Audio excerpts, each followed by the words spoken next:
Hey everybody, Parquet here. I wanted to start this video off taking a look at this beauty, the Mercedes W196 R55. We'll be using it in the last round of the Nations Cup. We're currently sitting P2 in Houston, P18 in Texas, and we're coming for the #1 spot, of course. It's definitely a bit of a pipe dream, but a boy can dream, right? We'll be driving around Spa, which as you all know is the birthplace of Disco Dan, and we'll see if we go dancing. This first practice session, 12 minutes before the lobby gets up and running, I'm really just trying to build as much confidence as I can. It's not going too well, as you'll see here through Eau Rouge Radion. I decided to take a interesting route up and out as I approached the Camel Straight, and the stewards didn't think it was, maybe they thought it was as interesting as me, but they still had to come down and let me know that that wasn't going to fly. So we're going to hop over to a Tishney lap and see what we can learn. 100 board, second gear. If you like Parquet Live, let me know in the comments below. Right about fourth, big lift into Radion.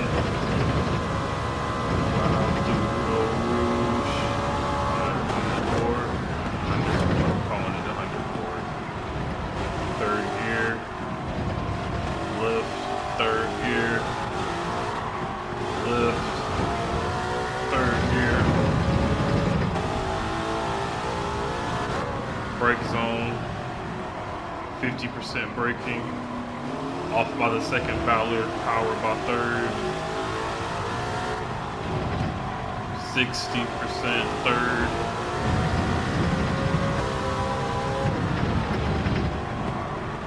judgment call, fourth gear,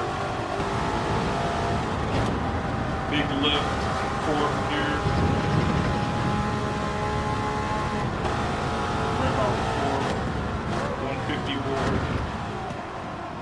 Second gear, bring it home.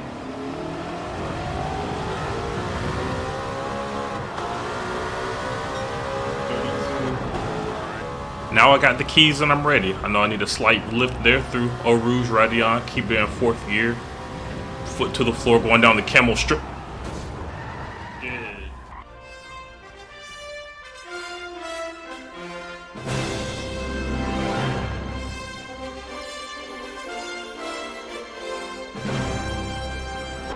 And that, ladies and gentlemen, is why we love sim racing. Not 17 seconds after I put a 20 million credit machine into the wall, I'm sitting 8th place in the starting grid, getting ready to throw it around Spa. Getting a pretty good start off the line. Things kick off immediately here, and things will stay kicked off for the duration of this first race, and honestly the second race. So definitely get comfortable, lock in, and if you're a fan of racing, you'll definitely be a fan of this video. Coming out of T1, I didn't gain any positions, but I also didn't lose any, so it feels a bit like a win in my book. I also didn't die or end up in a shadow realm, so that also helps a lot. Coming up through Eau Rouge and Radion again, taking it nice and easy. I don't want to end up in the wall like I did in practice or put anybody else in the wall. So definitely trying to just settle in behind a slipstream partner, stay behind, and make it through lap 1 with no casualties to report. Coming through Lake Home here, this is where I felt the lack of grip afforded to us on the track by the Sport Soft tires. You see I lose 2 positions there, getting the line a bit wrong, and to make matters worse, coming into the hairpin, I killed him. Luckily, the damage and the outcome of that was minimal for us all. I do lose out a bit, but nobody's race is ruined. Coming down through No Name, Caster able to pull up that move up the inside, and I'm sitting in P9 at the moment. As I head down towards Pouon, aka the birthplace of Disco Dan. TKG getting a bit of understeer off, so I get to take 8th position back, and now I'm trying to attack and defend at the same time coming into the chicane. I end up getting the position on pro wrench there, and now my eyes are forward on caster. And again, I'm attacking and defending, overcook it on the brakes there. And when you're trying to do two things, you usually end up doing neither. And that's exactly what I did there, giving up both positions, having to settle back into P9. This custom slipstream that was on for this race is definitely going to help me out here, though, as we come through, the end of Sector 3. As it's keeping me in the race, it doesn't really help me here as, I get a bit of dirty air, I'm assuming, and understeer off, but all is well. I'm still safe, and I'm still in P9. Luckily, I had that gap in the back. Finishing up lap 1 through the bus stop chicane, you can see Caster and Pro Wrench having a historic battle there for P7. I'm just sitting in the wind, hoping that one of them makes a mistake and I can capitalize. And capitalize, I did. Some pretty intense dudes. Oh, that was pretty intense, dude. Pretty intense indeed. Now, lap 2's title is going to be Mistakes Were Made, because I was making a lot of mistakes. The first one here, going up the hill, just completely disregarding track limits, and the stewards will not be having any of that, as they should. And the mistakes were not going to end there. They were actually just beginning. Coming in Lake Home, missed my braking point. Luckily, there's not a wall here, or I'd be dancing in the flames again. And mistake number 2, the second mistake, cost me a second. That was more seconds than a good Thanksgiving. Now, let's hop back on board and see how I'm doing. Clearly, I was not doing too well. Giving up 2 positions there as I go under no name. I'm sure they were excited to see those mistakes. And 11th and 12th are just chomping at the bit, waiting for me to make some more. Coming into Puan, this is probably my worst corner on the track, maybe the game. A bit of contact ahead, and again, the mistakes were just made after made after made after made. And that's kind of the thing about driving. One mistake can ruin your race, but a bunch of mistakes can really ruin your race. And that's kind of what's happening right now. You really want to be able to have a short memory if you make mistakes, and it's a lot easier said than done, As we approach the right-hander here, getting ready to serve the penalty, we see a car just oversteer off, and they'll definitely have to be doing some mental gymnastics and mistake forgetting of their own. And while they're busy doing that, we serve a penalty, drop into 11th place. And there's kind of good and bad to that. The good is that now we have some space, we won't be fighting as much, and the bad being, 11th place. Fast forwarding here, lap 3 Eau Rouge and Radillon, third time of asking. The 2 cars ahead don't get the best exit onto the Kemmel Straight, so that allows me to hop into slipstream range, and I'm hoping to take full advantage here. I should have the overspeed. I do have the overspeed, slight lift just to not try to kill anybody, and sadly it didn't work. I take all of us onto the green slippy stuff, the place you don't want to be on this track, and looks like Duke had a little bit of dirt still on his tires from that. Sorry, Duke, I should have slowed up right there. I caused that incident, but it was late in the day, and I was having so many, I'm just making excuses. Sorry, Duke, I should have slowed up. Coming back on board, back on the no name again, I noticed that TKG has a second penalty, and 1 second penalty, mind you, not a first penalty and then this being his second. English is hard.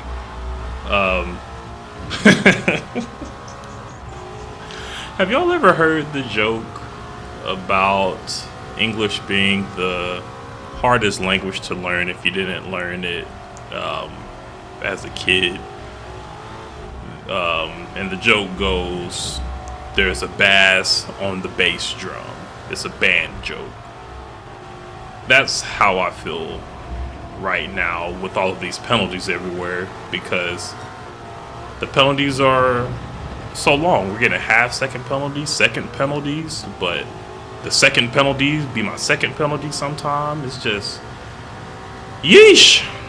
Anyways, coming into the back half of Sector 3 here. I don't really know what happened. It's just a mental lapse here. I go a bit wide, 4 tires off the track, so got some dirt on them, and Apex is able to take full advantage there.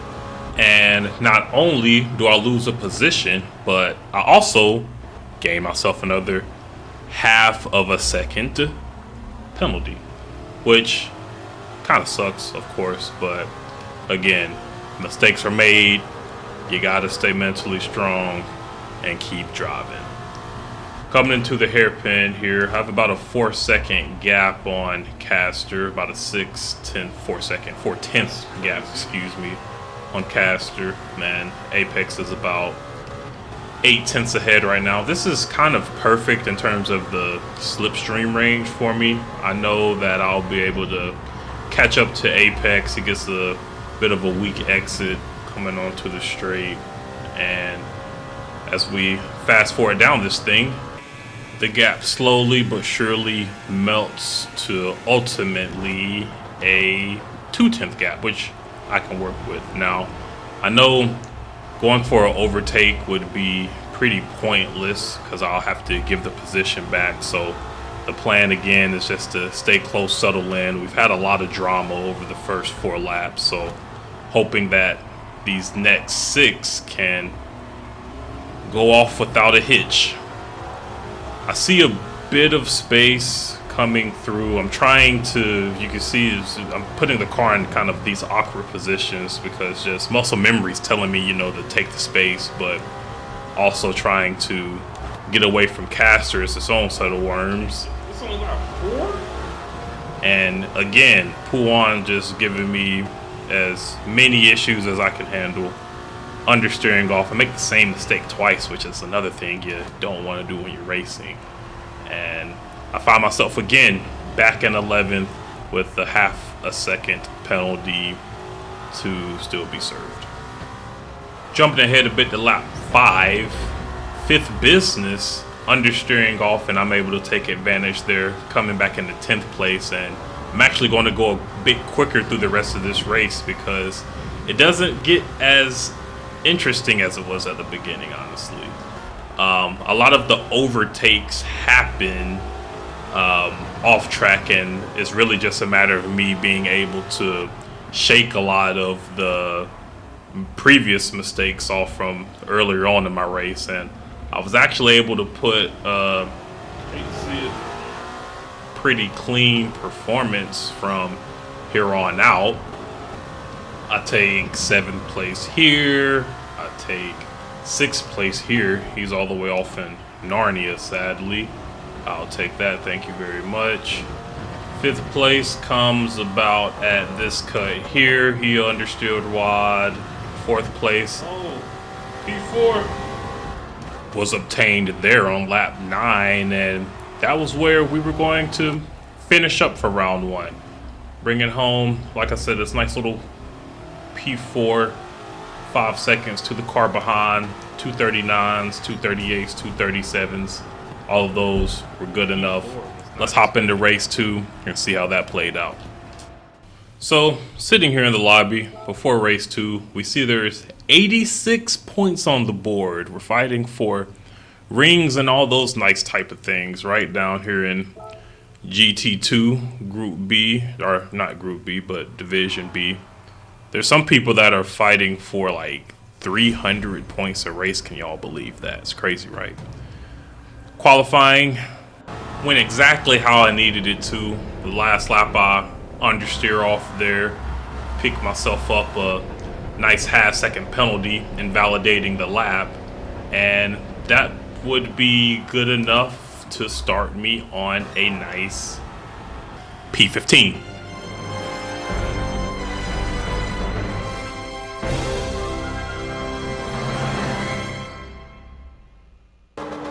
So now we find ourselves in the last of first challenge. P15, last race window of not only the day, but of the Nations Cup season. And we're in for another good one, ladies and gentlemen. We've already been able to pick off 2 or 3 positions there. We saw somebody deciding to turn left into the right-hander. And coming down into the hill, dust cloud gets it a bit wrong. Heavy damage is on, so this is definitely going to hinder us as we try to proceed through the race. And again, me and dust cloud just can't stay away from each other for some reason. Coming through Lake Home, I'm just hoping to get out of this lap with no casualties again. So settling in behind dust cloud. They go for a move here through the right-hander on Crab. There's a bit of contact and I'm able to take the position from there. Can't really do too much finger wagging on them because after that first race, you know, I was definitely a weapon myself. So all I can really say is I've been there before. But more importantly, it's going to be very crucial that wherever I do end up trying to get this overtake done, I do it in as safe as a fashion as possible, because dust cloud will definitely not be given any space. Luckily they understeer wide there, so I actually didn't have to worry about it too much, and I got 2 free positions there in sector 2. A couple more free positions there in sector 3. We see the Mercedes going right onto the left-hander, and as I find myself in P9 and about to be a quick little P8 here, it really just goes to show you the difference just, you know, putting in the laps in practice makes. The first race was, you know, a good 10 laps. I did another couple of practice laps in between the windows, and even though qualifying didn't go how I wanted it to, I still find myself in a pretty decent P9 and eyeing up a couple of more positions, trying to, you know, do all I can to get those 83 points, right? Coming through the bus stop, and you can just see everything really kicking off here. Cars are hitting each other, space is not being afforded. Richie's calling Suzuki dirty.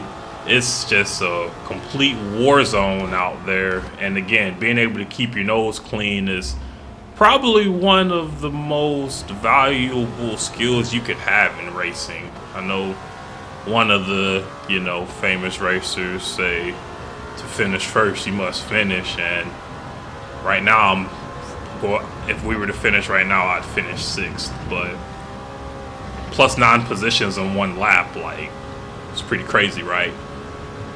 Fast forward a bit further ahead, lap 2 still, we find ourselves behind the aforementioned Taziki.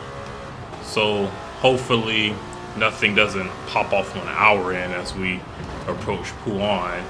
And you see again, this is a theme of the video: understeer, understeer, understeer. Zeke understeers wide there, relinquishes 5th position to me, and now I'm feeling really good. We're cooking with gas. I have fought my way from the back of the pack. It's just lap 2, and we have a podium in our sights. With that in mind, as we approach the right-hander, I'm definitely eyeing up a move here on Stone Mason.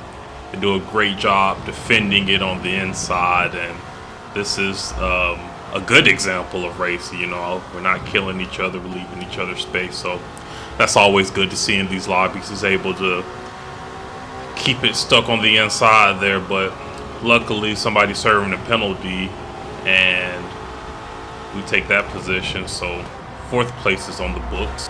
The dirty air making it really hard to keep 4 tires on the track there as we come into the bus stop chicane. And you can see here, looking for that 150 board, we get up right up on the back side of Stone there, and because of that I did kind of overslow the car, and you can see he just is able to drive away. The pixels getting smaller and smaller. He's turning it into a black dot rather than a car.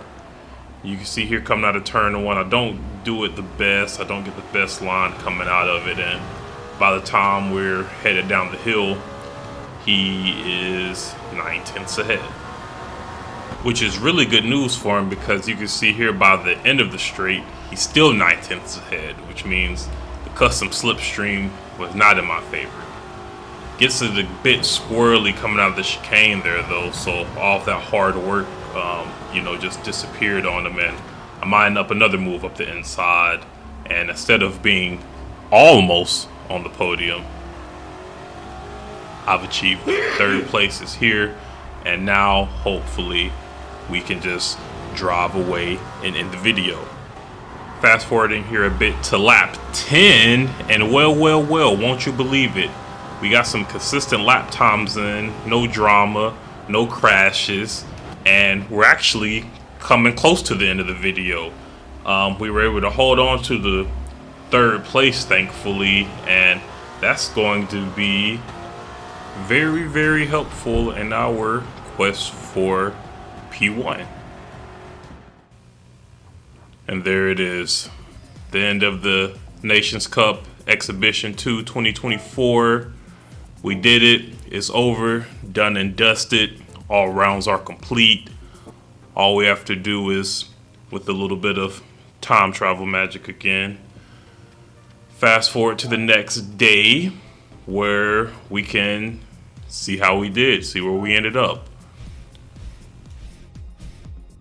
P2 in Houston, P17 in Texas, 249 in the United States, and 313 in America. So there's only 312 of you that were faster than me. I will be demanding a recount on the points, just FYI. But yeah, all jokes aside, this was a pleasure to put together again for you all. If you're still here this far in the video, what are you doing? Oh man, I really appreciate it. I just hit 30 subscribers tonight. Actually, I have to give a big shout out to Lead Pencil, BL, LL, Akita, all of the L's, all the Lead Pencil family. Appreciate y'all for accepting me. It's nice getting to meet all the new sim racing community and broader community that's not even racing. People just love cars, love people, love each other. So it's a beautiful thing to see, beautiful sight to see. I love being a part of it. And yeah, don't know when the next video will be coming, but it will be coming soon. I'll catch y'all on the next one. Peace.